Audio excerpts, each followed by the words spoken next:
Vi a mi nuera lanzar una maleta al lago y por un momento creí que era solo basura, pero cuando escuché un sonido ahogado proveniente del interior, corrí hacia la orilla con el corazón desbocado. Lo que encontré cuando logré abrir esa maleta me dejó sin aliento y me hizo entender hasta dónde había llegado la maldad de Juan y su esposa para destruirme. Durante 40 años de matrimonio con Carlos, construimos juntos nuestros apartamentos de alquiler en el centro de Medellín, trabajando como costurera especializada mientras él manejaba las rentas. Después de su muerte hace 5 años, esos inmuebles se convirtieron en mi sustento y la herencia que dejaría a mis hijos Mariana y Juan. Nunca imaginé que precisamente Juan, el hijo al que más protegí, estaría conspirando para quitarme todo lo que habíamos construido con tanto sacrificio. Mi nombre es Rosa. Tengo 68 años y lo que estoy a punto de contar cambió mi vida para siempre. Esta es una historia que te va a estremecer tanto como me estremeció a mí. Pero antes de continuar, asegúrate de estar suscrito al canal y escribe en los comentarios desde dónde estás viendo este video. Nos encanta saber hasta dónde llegan nuestras historias.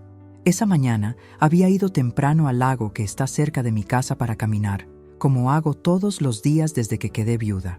El lugar me trae paz y me ayuda a recordar los paseos que daba con Carlos. Desde el sendero vi claramente cuando la camioneta de Juan se detuvo en la orilla opuesta.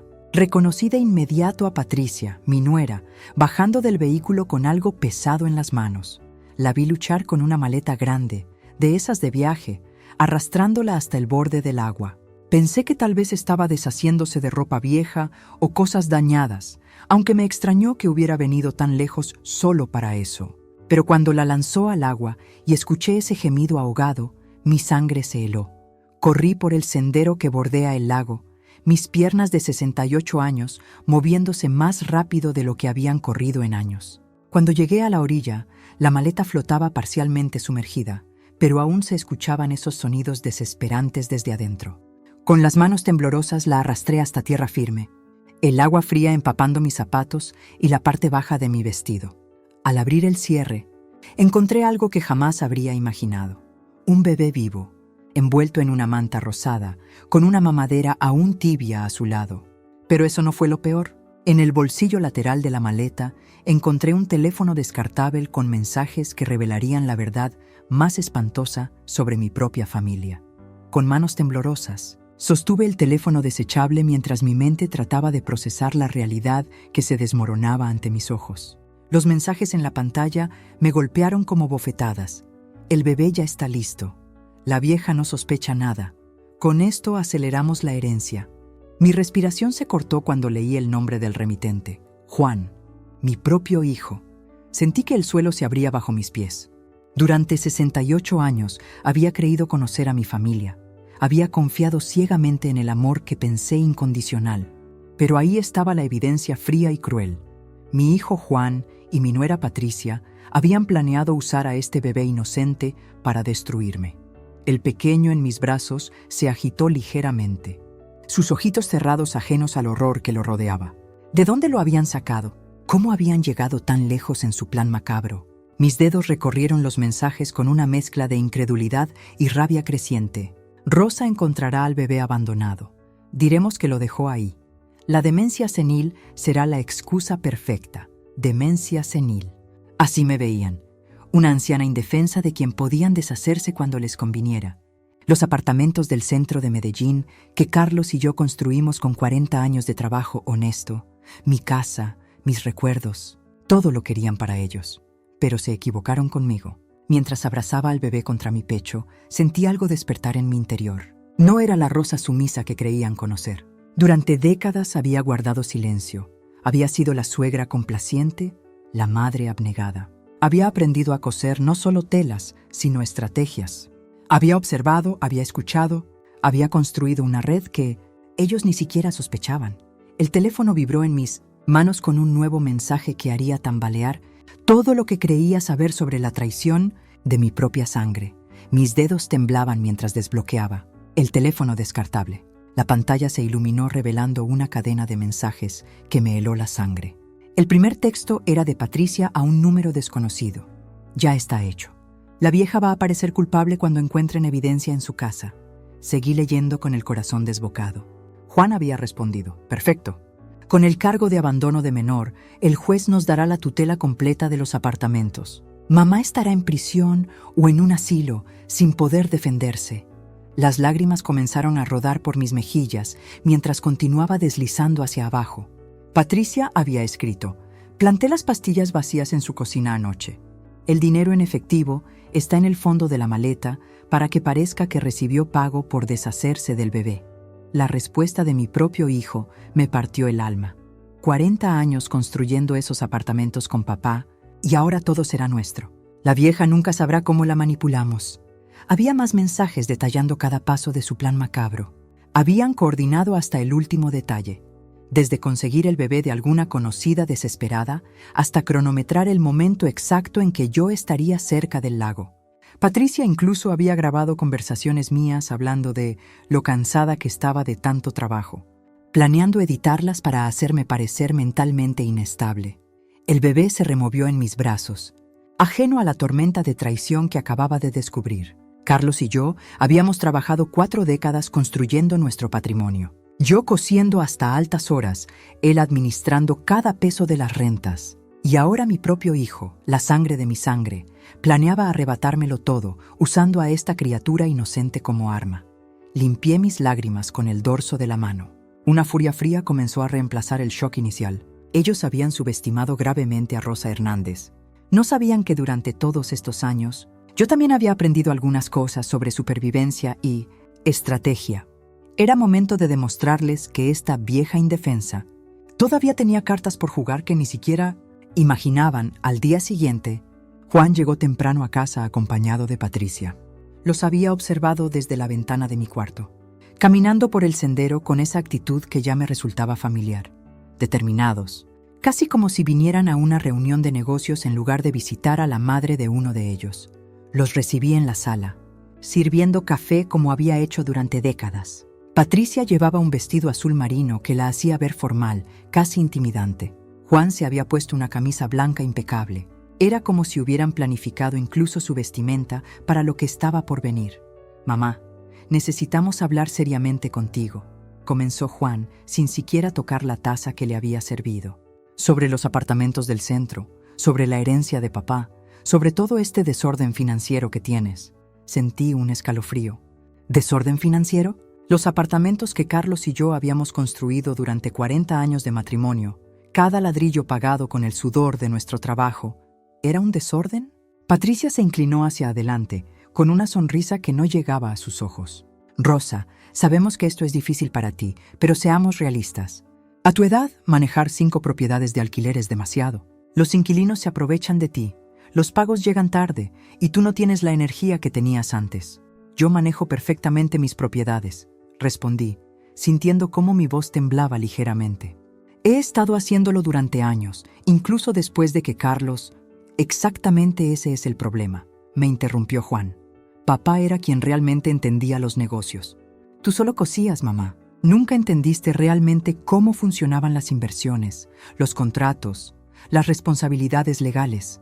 Sus palabras cayeron sobre mí como piedras. Solo cosía. Como si esos 40 años de trabajo conjunto, de levantarme antes del amanecer para terminar vestidos de novia, mientras Carlos revisaba los pagos de alquileres, como si todo eso no hubiera significado nada. Patricia asintió, apoyando a su esposo. «Además, Rosa, a tu edad deberías estar descansando, disfrutando de tus nietos, no preocupándote por inquilinos morosos o reparaciones costosas. Nosotros podemos hacernos cargo de todo eso». «¿Hacerse cargo?», pregunté, aunque ya conocía la respuesta. «Transferir las propiedades a nuestro nombre», dijo Juan, con una frialdad que me heló la sangre. «Así tú recibes una renta fija mensual sin preocupaciones y nosotros manejamos todo lo complicado. Es lo mejor para todos». Me quedé en silencio, procesando la magnitud de lo que me estaban proponiendo. Querían que les entregara el patrimonio que había construido durante 4 décadas, que me conformara con las migajas de lo que consideraran apropiado darme. «No», dije finalmente. «Esas propiedades son mías. Las construí junto a tu padre y puedo seguir manejándolas perfectamente». La expresión de Juan cambió completamente. La máscara de preocupación filial desapareció, revelando algo mucho más oscuro. «Mamá, no seas terca. No tienes idea de lo que estás haciendo. Una vieja como tú no puede manejar negocios en el mundo moderno. Patricia sonrió con crueldad. Juan tiene razón, Rosa. Ya no eres la mujer que eras. Es hora de que aceptes tu realidad. Sus palabras resonaron en el silencio de mi sala, en el mismo lugar donde Carlos y yo habíamos celebrado tantos momentos felices. Por un instante sentí que tal vez tenían razón, que tal vez era de más. Me quedé allí, en medio de mi propia sala, sintiendo cómo sus palabras se clavaban en mi pecho como dagas heladas. El silencio que siguió parecía denso, cargado de una crueldad que nunca pensé que escucharía en mi hogar. Las paredes que habían sido testigo de tantas celebraciones familiares ahora parecían cerrarse sobre mí. Caminé lentamente hacia el sofá donde Carlos solía sentarse todas las tardes y me dejé caer sobre los cojines gastados que aún guardaban su forma. Todo a mi alrededor me gritaba lo que había perdido.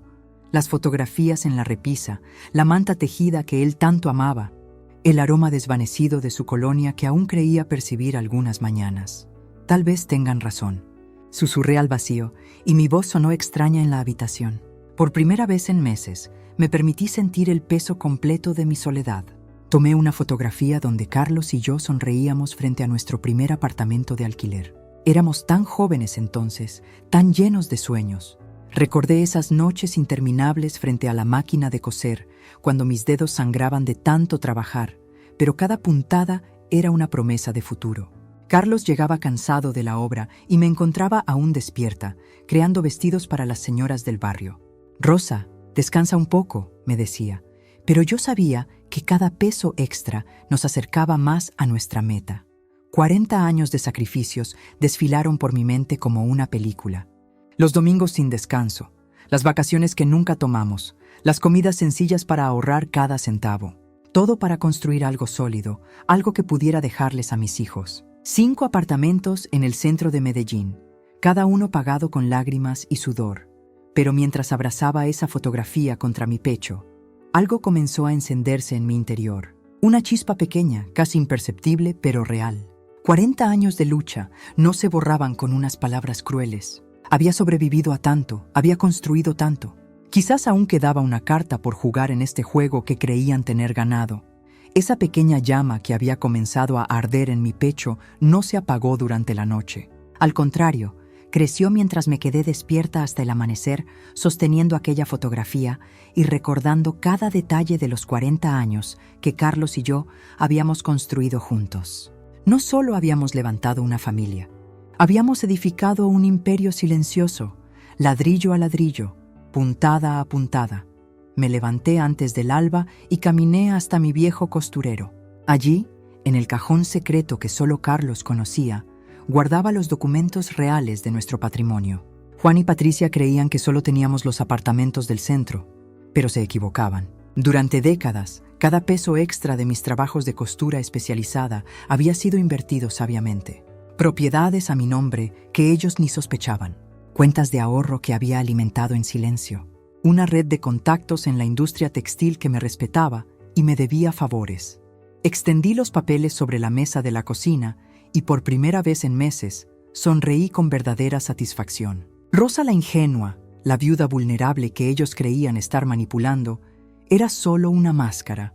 La verdadera Rosa era una mujer que había sobrevivido a la pobreza, que había construido riqueza real desde la nada, que tenía conexiones en lugares que Juan jamás imaginó. Tomé mi teléfono y marqué un número que conocía de memoria. «Doña Mercedes, soy Rosa. Sí, después de tanto tiempo. Necesito que conversemos hoy mismo. Es urgente y tiene que ver con mi familia». La voz al otro lado se endureció inmediatamente. Mercedes había sido mi cliente durante 20 años, pero también era la notaria más respetada de Medellín, y le debía muchos favores. Mientras esperaba la hora de la cita, preparé café y planifiqué cada movimiento. Juan y Patricia pensaban que me tenían acorralada, pero no conocían a la mujer que realmente soy. La Rosa que ellos subestimaron había estado trabajando toda su vida, no solo con las manos, sino con la mente. Había observado, había aprendido, había guardado cada centavo y cada contacto para momentos como este. El timbre sonó exactamente a las 9. Era Patricia, con su sonrisa falsa de siempre. «Suegra, vine a ver cómo está». Pero algo en sus ojos había cambiado. Una inquietud que no había visto antes, como si presintiera que algo se movía en las sombras. ¿Qué harías si tu propia familia te traicionara pensando que eres débil, sin saber el verdadero poder que has construido en silencio durante toda una vida? Esa noche, después de que Patricia se marchara con su sonrisa fingida, no pude dormir. Sus palabras habían sonado huecas, pero algo en su mirada inquieta me había despertado una sospecha que llevaba días tratando de ignorar. Me levanté a las 3 de la madrugada y caminé hasta mi cuarto, donde el armario de Carlos permanecía intacto desde su muerte. Mientras organizaba sus camisas, que aún conservaban el aroma de su colonia, mis dedos tropezaron con algo duro detrás de una caja de zapatos. Era un marco de madera oscura que contenía el documento original de constitución de nuestra sociedad conyugal, fechado en 1975. Lo saqué con manos temblorosas y me senté en la cama, bajo la luz de la lámpara. Cada línea cobraba un significado que había olvidado. Allí estaba claramente establecido: Rosa Martínez de Herrera, copropietaria al 50% de todos los bienes adquiridos durante el matrimonio. Los 5 apartamentos del centro de Medellín, valorados actualmente en 843 millones de pesos, me pertenecían por derecho propio.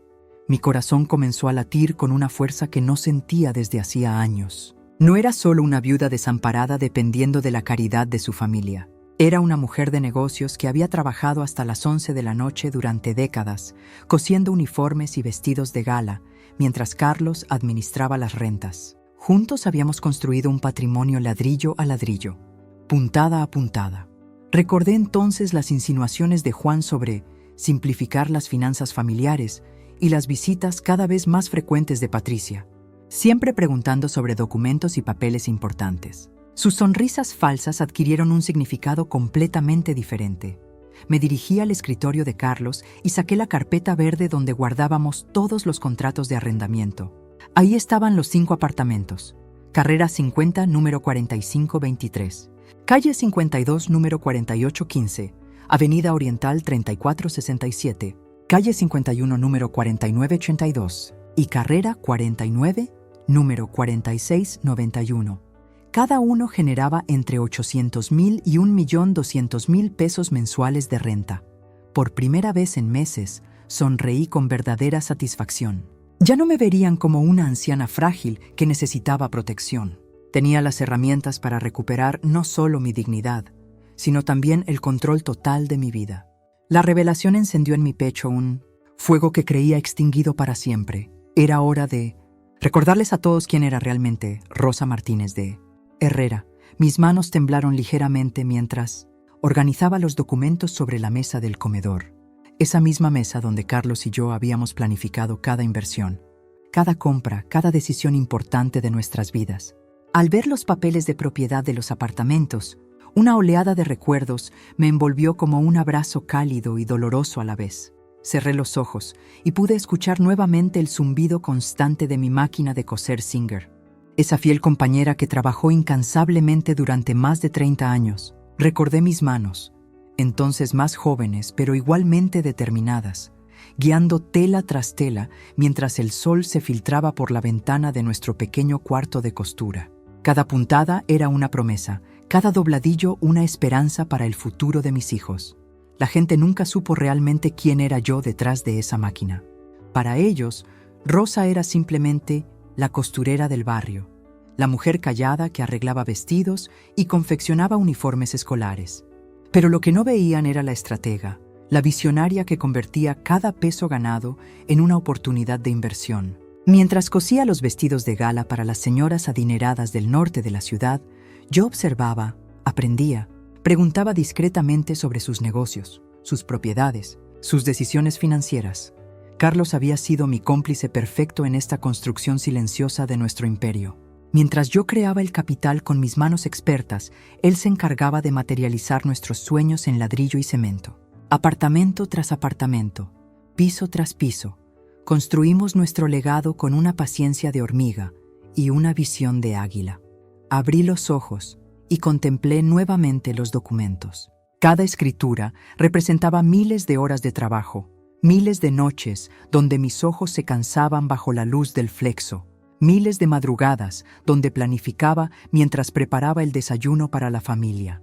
Juan y Patricia nunca sospecharon que la mujer que consideraban una simple ama de casa había construido, puntada a puntada, un patrimonio que ahora ellos codiciaban desesperadamente. Sonreí con una mezcla de orgullo y determinación. Era hora de recordarles a todos que Rosa Martínez de Herrera no había llegado hasta aquí por casualidad, sino por mérito propio.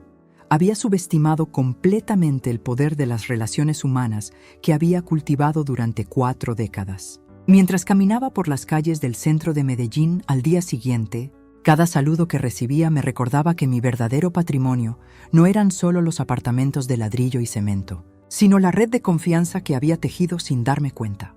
Doña Carmen, la señora del puesto de empanadas en la esquina, me detuvo con una sonrisa genuina. «Rosa, mi amor, ¿cómo está? Hace días que no la veo por aquí». Su calidez me envolvió como un abrazo. Carmen había sido inquilina mía durante 15 años antes de independizarse con su negocio. Yo había sido flexible con las mensualidades cuando su esposo estuvo enfermo, y ahora su gratitud se reflejaba en cada gesto. «Carmen, necesito conversar contigo sobre algo importante», le dije, sintiendo que las palabras fluían con una seguridad que me sorprendía. Le conté sobre mis planes de revitalizar las propiedades, de crear algo más grande que simples apartamentos de alquiler. Sus ojos se iluminaron mientras describía mi visión. Un centro comunitario donde las personas mayores pudieran enseñar oficios tradicionales, donde la sabiduría acumulada tuviera valor comercial. «Cuenta conmigo para lo que necesites», respondió sin dudarlo. Y sé que don Miguel del taller de carpintería y la señora Elena de la panadería también estarían interesados. «Todos hablamos de usted con respeto, Rosa. Usted nos ayudó cuando otros nos cerraron las puertas». Continué mi recorrido, visitando uno por uno a los comerciantes del barrio. El señor de la ferretería, que había sido mi inquilino durante 8 años. La costurera que aprendió algunos de mis trucos del oficio. El mecánico cuyo taller prosperó después de que le reduje el arriendo durante sus primeros meses difíciles. Cada conversación me revelaba una verdad que había ignorado por completo. Era respetada, querida y, más importante, necesaria para esta comunidad. No había construido solo apartamentos. Había construido un pequeño imperio de lealtades genuinas. Patricia y Juan creían que era una viuda vulnerable con propiedades, pero se habían equivocado completamente. Era una matriarca con una red de aliados dispuestos a apoyar mis proyectos. Al atardecer, regresé a casa con una lista de contactos, ideas y compromisos de ayuda que me dejaron sin aliento. Por primera vez en meses, me sentí completamente preparada para enfrentar a mi propia familia y demostrarles quién era realmente Rosa Martínez de Herrera.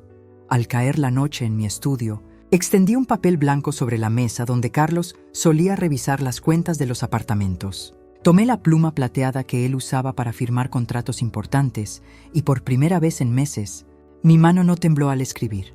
Plan de acción. Escribí en la parte superior. Y debajo comencé a trazar cada movimiento con la precisión de quien construye un edificio desde los cimientos. Primer paso: presentar públicamente mi legado ante la comunidad del centro de Medellín.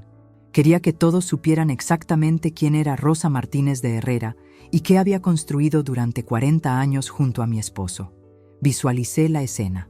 Yo de pie frente a los líderes comunitarios, exponiendo cada apartamento, cada reforma, cada peso invertido con sudor y lágrimas. Juan y Patricia tendrían que estar presentes, escuchando cómo su pobre viuda indefensa había sido en realidad la arquitecta de un imperio inmobiliario que ellos codiciaban sin merecerlo. Segundo paso: confrontarlos directamente en el apartamento principal, el mismo donde habían planeado mi destrucción. Ya no sería la mujer silenciosa que aceptaba humillaciones por mantener la paz familiar. La nueva Rosa que estaba emergiendo tenía dientes afilados y garras dispuestas. Escribí los nombres de mis aliados: doña Carmen del 4º piso, el abogado Ramírez que manejaba nuestros contratos, el gerente del banco que conocía mis movimientos financieros. Cada uno sería una pieza clave en mi tablero de ajedrez. Tracé líneas conectando estrategias, fechas, consecuencias. Cada decisión que plasmaba en el papel llevaba el peso de 40 años de matrimonio trabajador y 5 años de traiciones acumuladas. Mi plan no era solo recuperar lo mío. Era demostrarles que habían subestimado gravemente a la mujer equivocada. Cerré los ojos y respiré profundo. El olor a café frío llenaba la habitación, mezclándose con la determinación que crecía en mi pecho como una llama que nadie podría apagar. El plan necesita paciencia, pero la fuerza ya está dentro de ella. Cuando abrí los ojos esa mañana, ya no era la mujer que había estado esperando. Era hora de mover las fichas que había estado colocando cuidadosamente durante semanas. Me levanté de la cama con una energía que no sentía desde hace años y caminé hacia mi escritorio, donde tenía organizados todos mis documentos importantes. La primera llamada fue a doña Carmen, mi vecina de toda la vida, quien había visto crecer a Juan desde pequeño. Su voz se endureció cuando le conté sobre la maleta y el celular descartable. Rosa, yo siempre supe que ese muchacho tenía algo raro. Y esa Patricia, con esa sonrisita falsa. Su indignación me fortaleció. Carmen conocía a toda la cuadra y tenía una lengua que cortaba como navaja cuando era necesario. Después marqué el número de mi abogado, el doctor Méndez, quien había manejado los trámites cuando murió Carlos. Le expliqué la situación con calma, mencionando las evidencias que había conservado del celular y las grabaciones que había hecho esa noche en el lago. Su silencio al otro lado de la línea me dijo todo. Señora Rosa, esto es más grave de lo que pensamos. Necesitamos actuar rápido antes de que destruyan más evidencia. La tercera conversación fue con mi hermana Esperanza, quien vivía en Bogotá, pero mantenía contactos importantes en la ciudad. Cuando le conté todo, su voz tembló de rabia. Rosa, tú siempre fuiste demasiado buena con esa familia, pero ahora es hora de que vean de qué pasta estás hecha. Esperanza conocía gente en los juzgados, periodistas que podrían estar interesados en una historia como esta. Cada llamada me daba más claridad sobre lo que venía. No era solo sobre el dinero o los apartamentos. Era sobre dignidad, sobre demostrar que una mujer de 68 años no era el blanco fácil que ellos creían. El bebé que había salvado se había convertido en el símbolo de todo lo que estaba mal en esta situación, pero también de todo lo que yo podía hacer para arreglarlo. Esa tarde, mientras preparaba un café y miraba por la ventana hacia el lago donde había comenzado todo, sentí una paz extraña. El plan estaba en marcha. Mañana comenzaría la primera fase, y Juan y Patricia no tenían idea de la tormenta que se les venía encima. ¿Qué harías tú si descubrieras que tu propia familia planeaba destruirte? Dale like si crees que es hora de que paguen por lo que hicieron. El miércoles por la mañana, mientras organizaba las sillas de plástico en el pequeño jardín comunitario, sentía que cada movimiento tenía un propósito diferente. Durante 40 años había organizado eventos para el vecindario, pero esta vez no era Rosa la viuda que necesitaba compañía. Era Rosa la estratega, ejecutando el primer paso de un plan cuidadosamente diseñado. «Doña Rosa, ¿necesita ayuda con las flores?», preguntó la señora Martínez, mi vecina de toda la vida.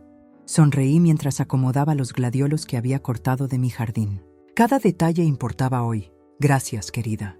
Todo debe estar perfecto para esta tarde». Había invitado a 30 vecinos con una excusa sencilla: celebrar mis 68 años compartiendo la historia de cómo Carlos y yo construimos nuestro pequeño imperio de apartamentos.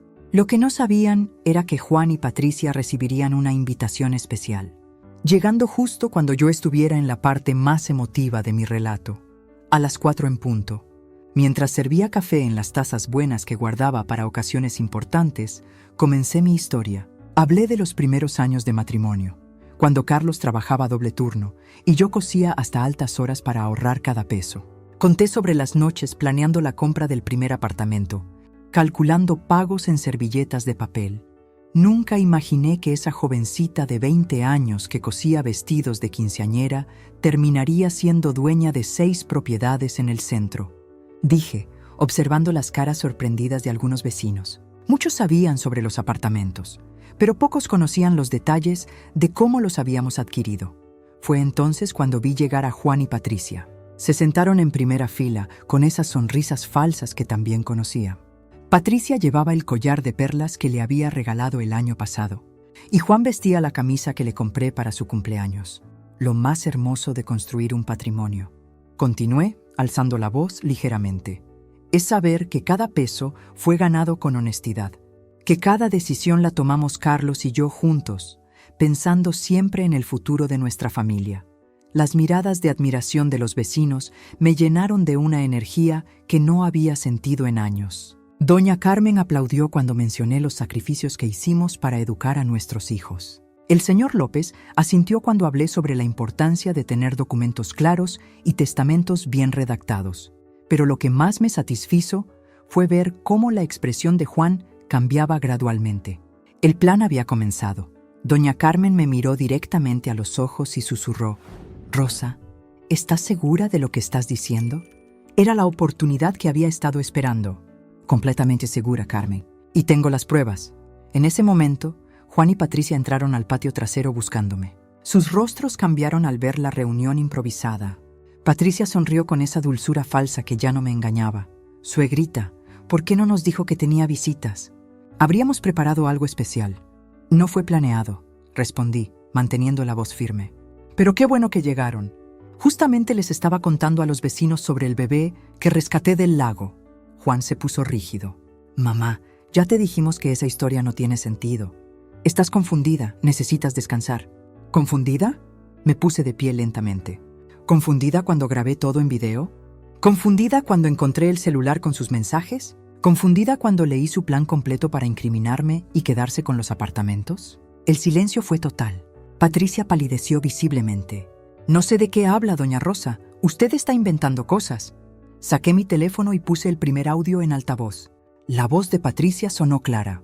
«Si logro que crean que ella abandonó al bebé, podemos declararla incapaz mentalmente. Los apartamentos serían nuestros en menos de 6 meses». Los vecinos intercambiaron miradas de horror. Doña Carmen se llevó las manos al pecho. El señor López negó con la cabeza, indignado. Juan intentó arrebatarme el teléfono. «Eso es falso». «¿Lo manipulaste?» «¿Manipulé también las huellas dactilares en la maleta? ¿Manipulé el GPS que los ubicó exactamente en el momento del intento de abandono?» Mi voz resonó con una autoridad que no sabía que poseía. Patricia comenzó a llorar, pero ya no eran lágrimas convincentes. Eran lágrimas de pánico. Los murmullos de asombro e indignación de mis vecinos llenaron el aire. Por primera vez en años, me sentí completamente respaldada, completamente creída. Esa tarde, el salón comunal del edificio se llenó como nunca antes lo había visto. Mis vecinos de décadas, algunos de los cuales apenas me habían dirigido la palabra, estaban allí con expresiones de incredulidad mezclada con indignación. La señora Martínez, del 5º piso, tenía los ojos llenos de lágrimas. El portero, don Ramiro, negaba con la cabeza mientras susurraba algo sobre la familia de uno. «Señora Rosa», dijo la administradora del edificio con voz temblorosa, «necesitamos que nos cuente todo desde el principio. Lo que acabamos de escuchar, lo del bebé, las pruebas que tiene». Respiré profundo. Durante años me habían visto como la viejita callada del 2º piso, la costurera que trabajaba hasta tarde, la viuda que criaba flores en su balcón. Nunca imaginaron que behind esa fachada había estado construyendo algo mucho más poderoso. Juan y Patricia pensaron que era una anciana indefensa. Comencé, mi voz ahora firme y clara. Creyeron que después de 40 años trabajando junto a Carlos, después de levantar esos apartamentos del centro ladrillo por ladrillo, costura tras costura, me dejaría intimidar. Saqué el teléfono descartable de Patricia y lo puse sobre la mesa. Aquí están todos los mensajes. El plan completo para incriminarme de abandono de menor. Querían que me arrestaran, que perdiera mi credibilidad, que la herencia pasara directamente a sus manos. Los murmullos se intensificaron. La señora del 4º piso exclamó: «¿Pero cómo es posible? Usar un bebé para eso. Y no es todo», continué, sintiendo cómo el poder que había cultivado en silencio durante años finalmente encontraba su momento. Tengo grabaciones de sus conversaciones, fotos de los estados de cuenta que creían ocultos, copias de los documentos que alteraron. El silencio que siguió fue ensordecedor. Todos entendían que lo que estaban presenciando no era solo la revelación de una traición, sino el despertar de una fuerza que había permanecido dormida demasiado tiempo. En ese momento, vi a Juan y Patricia aparecer en la puerta del salón, con las caras descompuestas, sabiendo que su mundo acababa de colapsar para siempre. Juan y Patricia permanecieron congelados en el umbral, pero yo sabía que no había lugar donde pudieran esconderse. La verdad tenía patas largas, como decía mi madre, y ya había empezado a caminar por todo el barrio. A las 3 horas de mi confesión pública, el teléfono de Patricia comenzó a sonar sin parar. Eran sus amigas del club de lectura, las madres del colegio de los niños, incluso su jefa del trabajo. Una por una fueron cancelando compromisos, retirando invitaciones, cerrando puertas que antes se abrían con sonrisas. No podemos asociarnos con alguien que intentó asesinar a un bebé, le dijeron sin rodeos. Juan perdió 3 clientes de su taller mecánico esa misma tarde. Don Roberto, que había sido su cliente durante 8 años, llegó personalmente a recoger su camioneta. No confío mi vehículo a un hombre capaz de conspirar contra su propia madre, le dijo frente a todos los empleados. Las palabras se propagaron como pólvora mojada, lento pero implacable. La empleada del banco me llamó para informarme que habían intentado acceder nuevamente a mi cuenta. Señora Rosa, ya alertamos a las autoridades. Hay un patrón de intentos fraudulentos que coincide perfectamente con su denuncia. Cada movimiento desesperado que hacían solo agregaba más evidencia a su contra. Patricia perdió su puesto en la Junta de Padres de Familia del colegio. Las madres organizaron una reunión de emergencia y votaron por unanimidad su expulsión. Una mujer que planea incriminar a su suegra por abandono de menores no puede representar los valores de nuestra institución, declaró la presidenta. Esa noche, mientras mecía al bebé en mis brazos, escuché a través de la ventana cómo discutían en la calle. Sus voces desesperadas se quebraban entre acusaciones mutuas. «Esto es tu culpa», le gritaba Juan. «Tú fuiste quien sugirió lo del bebé». Pero ya era demasiado tarde para culparse entre ellos. El juez había programado la audiencia preliminar para el viernes. Sus abogados, que inicialmente habían aceptado el caso con confianza, ahora sugerían declararse culpables a cambio de una reducción de sentencia. La evidencia era abrumadora: videos, audios, huellas digitales, testimonio de la comunidad entera. Mientras observaba sus sombras alargadas por la luz del poste, sintiendo el peso cálido del bebé contra mi pecho, comprendí que la justicia no siempre llega con martillo y toga. A veces llega con la simple verdad contada en el momento preciso, frente a las personas correctas. Mi corazón se llenó de una serenidad que no había sentido en años, sabiendo que todo lo que había pasado me llevaba directamente hacia un nuevo comienzo. Los días siguientes fueron un torbellino de procedimientos legales y revelaciones que confirmaron cada una de mis sospechas. El celular descartable que había encontrado en la maleta se convirtió en la pieza clave que los investigadores necesitaban. Los mensajes de texto entre Juan y Patricia detallaban meticulosamente su plan. Primero eliminar al bebé de manera que pareciera un accidente. Luego plantar evidencia en mi apartamento para hacerme ver como una mujer senil e incapaz de cuidar menores. Su objetivo era demostrar ante un juez que yo representaba un peligro para la familia y acelerar la transferencia de los apartamentos que Carlos y yo habíamos construido durante 40 años de matrimonio. La audiencia judicial se llevó a cabo una semana después. Recuerdo vívidamente cómo Patricia intentó mantener esa máscara de nuera perfecta que había usado durante años, pero las lágrimas falsas no pudieron ocultar la frialdad en sus ojos cuando el fiscal presentó las grabaciones de audio. Su voz, clara como el agua, coordinando cada detalle del abandono con Juan. Cuando encuentren al bebé muerto, ella será la primera sospechosa. Una vieja loca que ya no puede distinguir la realidad. Esas fueron sus palabras exactas, registradas a las 3:26 de la madrugada del día anterior al incidente. Juan, mi propio hijo, permanecía allí sentado como una estatua, sin siquiera intentar negar su participación.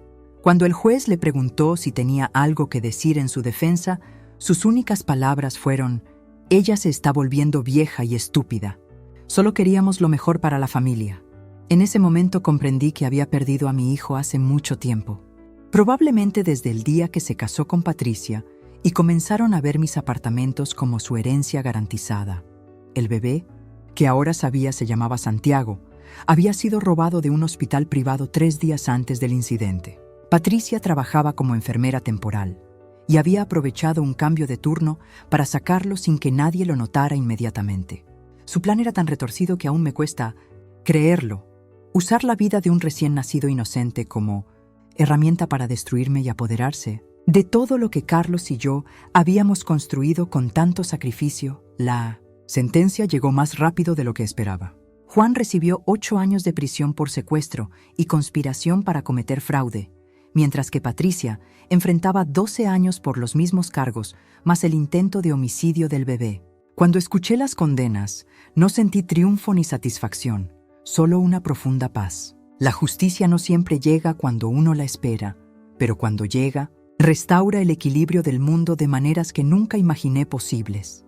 Las primeras señales del cambio llegaron a través de pequeños gestos que al principio parecían casualidades. Doña Mercedes, la dueña de la panadería donde compraba desde hacía 15 años, comenzó a apartarme el mejor pan integral y a preguntarme por el bebé que ahora cargaba con orgullo en mis brazos.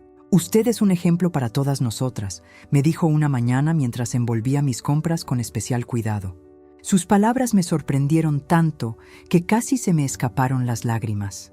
En el parque donde llevaba al pequeño Samuel cada tarde, las madres jóvenes empezaron a acercarse. No con lástima como esperaba, sino con una admiración que me resultaba extraña después de tantos años de sentirme invisible.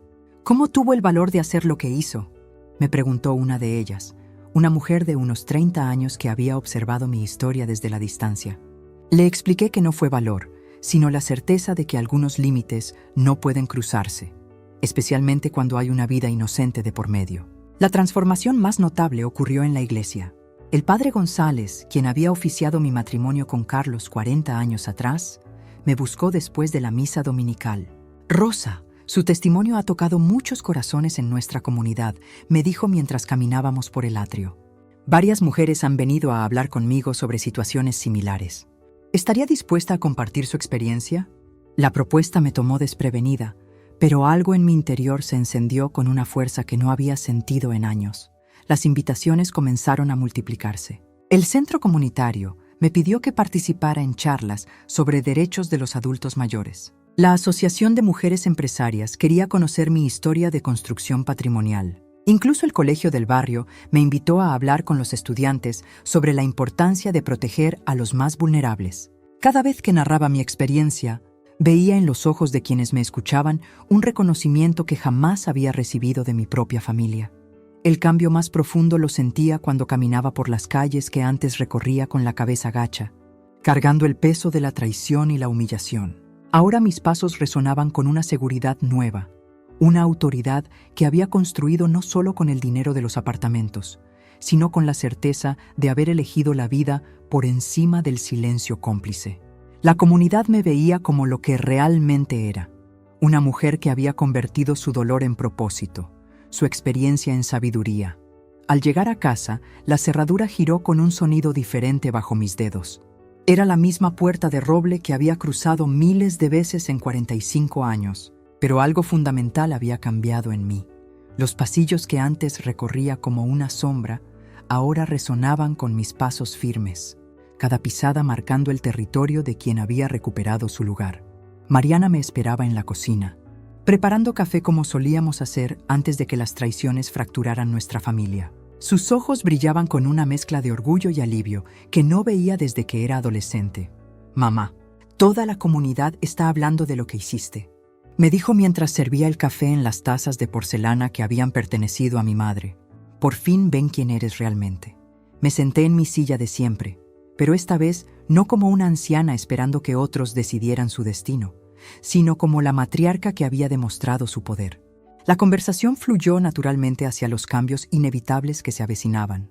«Juan llamó esta mañana», continuó Mariana, removiendo lentamente el azúcar. «Quiere venir a hablar contigo. Dice que nunca imaginó las consecuencias de lo que Patricia estaba planeando». Una sonrisa amarga se dibujó en mis labios. 40 años construyendo este patrimonio junto a Carlos, 5 años siendo subestimada como una viuda indefensa, y ahora mi propio hijo descubría que su madre tenía garras cuando era necesario usarlas.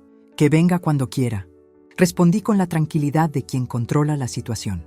Pero ya no soy la misma mujer que se dejaba manipular por culpa o chantaje emocional. Las reglas han cambiado. El teléfono sonó 2 veces esa tarde. Primero fue el abogado, confirmando que Patricia permanecería en prisión preventiva durante todo el proceso judicial. Después, una llamada que me llenó de satisfacción. La trabajadora social informando que el bebé se desarrollaba perfectamente bajo mi cuidado temporal. Al anochecer, mientras arrullaba a la criatura que el destino había puesto en mis brazos, reflexioné sobre cómo las traiciones más dolorosas a veces nos revelan fortalezas que desconocíamos poseer. La herencia por la que Juan y Patricia habían conspirado seguía intacta, pero ahora su distribución dependería completamente de mi voluntad. Por la ventana, Observé las luces encendidas en los apartamentos del centro que Carlos y yo habíamos construido ladrillo a ladrillo. Cada inquilino representaba décadas de trabajo honesto, de decisiones inteligentes que nadie en mi familia había valorado hasta este momento. Las nuevas dinámicas determinarán los destinos futuros de cada uno. Era hora de que cada uno cosechara lo que había sembrado. Juan desapareció de nuestras vidas tan rápidamente como había tramado mi destrucción. Los cargos por intento de abandono de menor y conspiración para cometer fraude lo perseguían como fantasmas, mientras Patricia enfrentaba su propia tormenta legal desde la cárcel. Mi hijo, ese hombre que una vez cargué en brazos durante noches de fiebre, ahora evitaba las calles donde crecimos juntos. Los vecinos susurraban cuando lo veían pasar, cargando el peso de la vergüenza que su propia codicia había creado. Patricia perdió más que su libertad. Perdió la máscara de perfección que tanto había cultivado. Sus amigas del club social la borraron de sus reuniones. Sus contactos profesionales cerraron puertas que creía tener aseguradas para siempre. La cárcel se convirtió en su aula de reflexión forzada, donde cada noche debía confrontar la realidad de haber tratado de destruir a quien la había recibido como una hija. Mariana floreció como una rosa después de la tormenta. Mi hija, que siempre había permanecido en silencio ante las manipulaciones de su hermano, encontró su voz y se convirtió en mi defensora más feroz. Asumió la administración de 2 de nuestros edificios con una precisión que me recordaba a Carlos, pero con una sensibilidad enteramente suya. Sus propios hijos ahora corrían por mi apartamento los domingos, llenando de risas los espacios que la traición había intentado vaciar. El pequeño que rescaté del lago se convirtió en el centro luminoso de mi nueva vida. Sus primeros pasos los dio en mi sala. Sus primeras palabras fueron «Abuela Rosa». Los trámites de adopción avanzaban sin obstáculos. Mi abogado me aseguró que mi reputación y recursos garantizaban un resultado favorable. Este niño no conocería nunca la frialdad de quienes lo habían abandonado, sino el calor de quien eligió salvarlo. Mi fundación para proteger recién nacidos en riesgo ya operaba desde una oficina en el primer piso de uno de mis edificios. Las donaciones llegaban de familias que habían leído nuestra historia en los periódicos, de mujeres que reconocían en mi lucha el eco de sus propias batallas silenciosas. Cada bebé que logramos rescatar representaba una victoria contra la indiferencia, una prueba de que el amor verdadero se construye con decisiones, no con sangre. Los destinos estaban trazados con la claridad que solo otorga la justicia auténtica. Sentada en mi sala, con el silencio envolviendo cada rincón de esta casa que ahora respiraba paz, me permití finalmente reflexionar sobre todo lo vivido.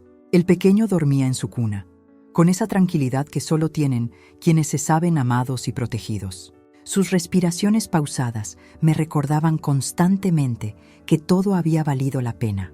Miré mis manos, estas mismas manos que habían arrastrado aquella maleta desde el lago, que habían temblado mientras grababa el video, que habían firmado documentos legales y sostenido a un bebé abandonado. Eran las manos de una mujer de 68 años que había descubierto una fortaleza que ni ella misma sabía que poseía. Durante 40 años de matrimonio con Carlos, había sido la esposa del administrador, la costurera del barrio, la suegra buena, pero nunca había sido Rosa, simplemente Rosa, con toda su fuerza e inteligencia. La traición de Juan y Patricia, tan cruel y calculada, había sido el martillo que rompió esa cáscara de sumisión que yo misma había construido. Recordé esa mañana junto al lago, cuando mi mundo se tambaleó al descubrir la maldad de quienes llamaba familia. El plan para incriminarme, para acelerar mi muerte o desaparición, para quedarse con todo lo que Carlos y yo habíamos construido centavo a centavo. Pero su error fue subestimarme. Su error fue creer que una mujer mayor era sinónimo de mujer indefensa. Cada lágrima derramada se había convertido en combustible para mi determinación. Cada humillación vivida se transformó en sabiduría para actuar. La evidencia que recopilé, los videos grabados, las llamadas a las autoridades correctas, todo había sido ejecutado con una precisión que ni yo sabía que tenía. Ahora, al ver los apartamentos del centro funcionando mejor que nunca, mi fundación creciendo y este bebé floreciendo bajo mi cuidado, entendía algo fundamental. No había sido víctima de una traición. Había sido protagonista de mi propio renacer. Me levanté y caminé hasta el balcón. Medellín se extendía ante mis ojos y por primera vez en años El futuro me sonreía de vuelta. Desde esa baranda, con Medellín extendiéndose bajo mis pies como un tapiz de luces y esperanzas, comprendí que mi historia había trascendido las paredes de esta casa. Durante los últimos 3 años, desde que salvé a mi nieto de las garras de la maldad de Juan y Patricia, he recibido cientos de cartas de mujeres que encontraron en mi experiencia el espejo de sus propias batallas. Silenciosas, el fondo de apoyo, que creé con los apartamentos del centro se ha convertido en algo más grande de lo que Carlos y yo jamás soñamos. No solo rescatamos bebés en riesgo, sino que ofrecemos refugio a abuelas traicionadas, madres abandonadas, mujeres que descubren tardíamente que sus voces siempre tuvieron poder. La sede funciona en el edificio de la Carrera 52, donde antiguamente solo contaba pesos de alquiler. Ahora cuento historias de renacimiento. Mi nieto, que hoy tiene 4 años, me llama Abuela Rosa, con esa sonrisa que justifica cada lágrima derramada. Nunca sabrá que su madre intentó desaparecerlo para destruirme. Para él, soy simplemente la mujer que lo ama sin condiciones, que le enseña a coser botones en mi vieja Singer y que le cuenta cuentos donde las abuelas siempre son heroínas. Mariana regresó de España el año pasado, devastada al conocer la verdad sobre su hermano. Ahora trabaja conmigo en el fondo, coordinando las adopciones temporales. Mamá, me dijo hace poco, tú no solo salvaste a un bebé, nos salvaste a todos de convertirnos en cómplices de monstruos. Juntas hemos aprendido que el perdón no significa olvido, sino liberación. A las mujeres que lean mi historia les digo esto: la edad nunca es una limitación para descubrir tu poder. Yo tenía 68 años cuando enfrenté la traición más dolorosa de mi vida, pero también cuando descubrí que 4 décadas construyendo patrimonio me habían dado más que dinero. Me habían dado la capacidad de transformar horror en esperanza. Cada mañana, mientras preparo café en mi cocina, leo los mensajes que llegan al fondo. Mujeres de 50, 60, 70 años que han decidido alzar la voz, reclamar sus espacios, proteger a los vulnerables. Mi historia se ha multiplicado en cientos de historias, porque el amor verdadero no se mide por la sangre que compartimos, sino por las manos que extendemos hacia quienes necesitan ser salvados. Si esta historia te ha mostrado tu propia fuerza, si has reconocido en mis lágrimas las tuyas, si has sentido que también mereces justicia y respeto, entonces mi propósito se ha cumplido. Dale like si crees que nunca es tarde para renacer. Suscríbete para acompañar a más mujeres en sus batallas. Y cuéntame en los comentarios, ¿cómo encuentras tu propia fuerza cuando todo parece perdido? El poder siempre estuvo en ti, solo necesitaba el momento correcto para emerger.